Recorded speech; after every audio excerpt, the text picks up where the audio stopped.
Musaca Ahmet Şakşak. Deydi paydı badise dey işledi Musacan.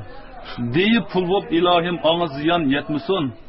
Ürümçilik deyçiler nesi alsı deyini çakçakçının tөгісі sarang olup ketmisun.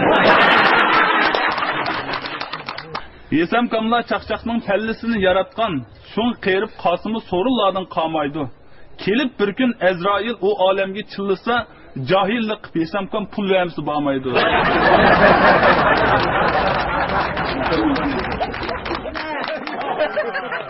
Yebikamga.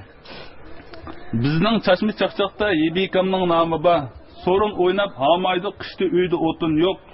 Saralaga bağanda qo'shaq izlab yuridi, o'zi bekmu tirishchan maktab soldi xoto yo'q dedi.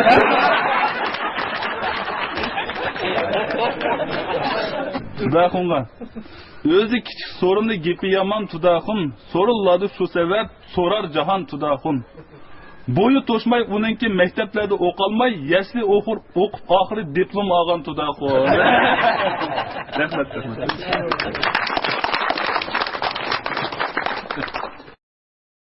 Restoran kirsem 10 divan o'tirib, yeyishib ketdi. Bugun payzonga olib o'tsam, og'aynimizning divanchilik qilgandan 10 yilligini qilib o'tamiz.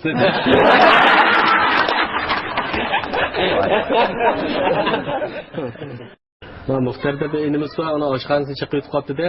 Atgan Saygush akasi oshxonasi chiq. Ketib qolgan odamnikilar mayda oshxonani ko'rdingmi?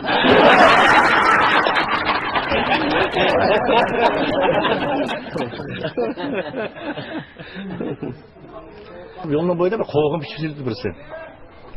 Şimdi ona Handal sattınız mı kovgun ne desem telim işki söndüm şimdi abi. Kolda işkitil mi kovgun durdu da tutuştuğunda tutuldu. Bak kolları küçük atsam dört koylu. Ne başladı. Adı bana bir tilim tilpezle. Desem bir kazda tilper bir tilim. Ben aniyey desem onda dikilir macoz tutmaydı.